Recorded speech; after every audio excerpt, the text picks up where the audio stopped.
ভাবুন তো একটা তারিখের কথা, ৩০ জানুয়ারি ২০২৬।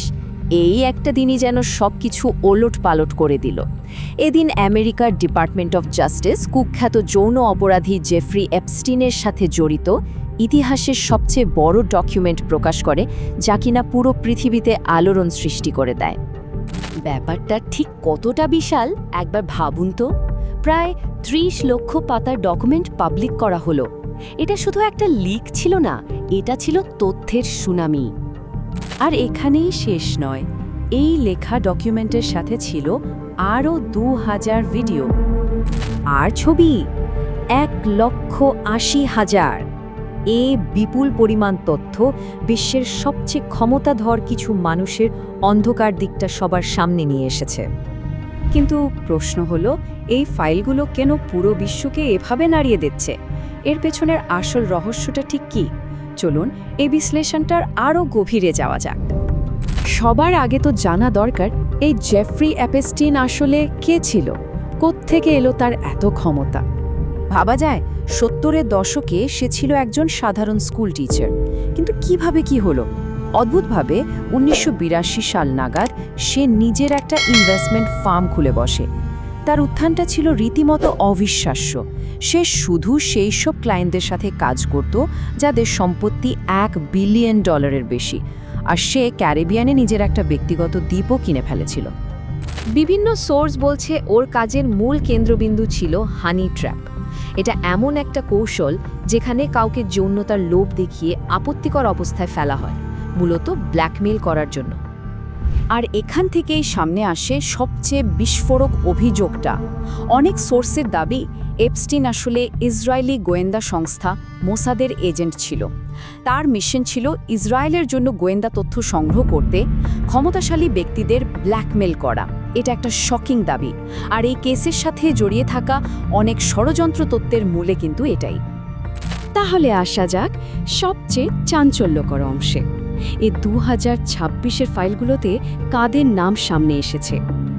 ডকুমেন্টে ইলন মাস্কের একটা ইমেল পাওয়া গেছে বলে অভিযোগ, যেখানে তিনি এপস্টিনকে জিজ্ঞেস করছেন, আপনার আইল্যান্ডে কোন দিন বা রাতে সবচেয়ে ওয়াইল্ড পার্টিটা হবে। অভিযোগটা হলো, এই ইমেলটা তার দ্বীপে যাওয়ার ব্যাপারে আগ্রহ দেখাচ্ছে, যদিও মাস্কের দাবি তিনি কখনোই ওই দ্বীপে যাননি এবং তার সম্মানহানি করার জন্যই ইমেলটার ভুল ব্যাখ্যা করা হচ্ছে। বিল গেটসের বিরুদ্ধে অভিযোগটা কিন্তু আরও গুরুতর।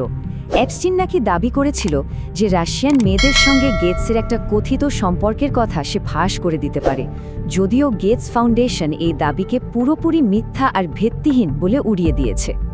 প্রাক্তন মার্কিন প্রেসিডেন্ট ডোনাল্ড ট্রাম্পের নাম এই ফাইলগুলোতে কয়েকশো বার এসছে। একটা নির্দিষ্ট গণনায় তো বলা হয়েছে তার নাম নাকি ৬০০ বারেরও বেশি উল্লেখ করা হয়েছে।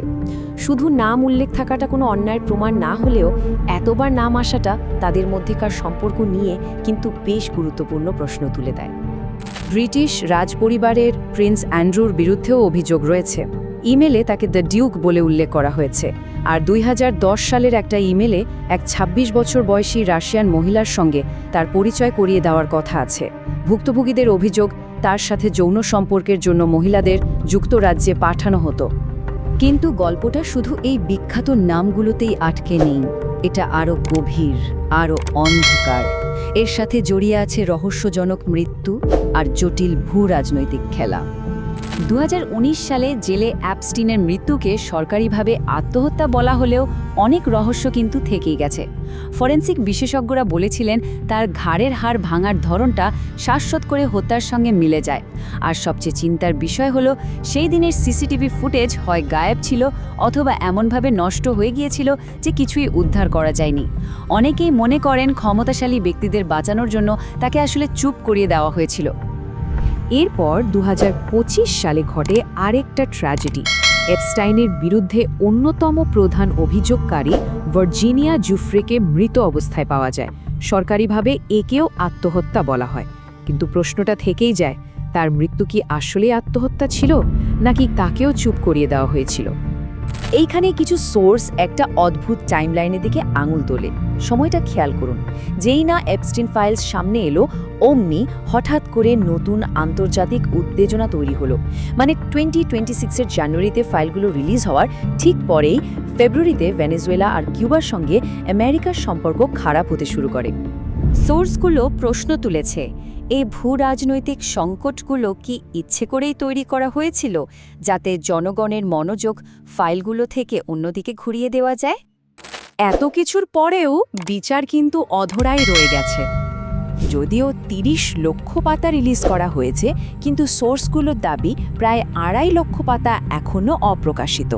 প্রশ্ন হলো, এই অপ্রকাশিত পাতাগুলোতে আর কোন কোন রহস্য লুকিয়ে আছে? এত কিছু সামনে আসার পরেও 2026-এর ফাইলগুলোতে নাম থাকা কোনো হাই প্রোফাইল ব্যক্তির বিরুদ্ধেই এখনও পর্যন্ত কোনো ফৌজদারি মামলা করা হয়নি।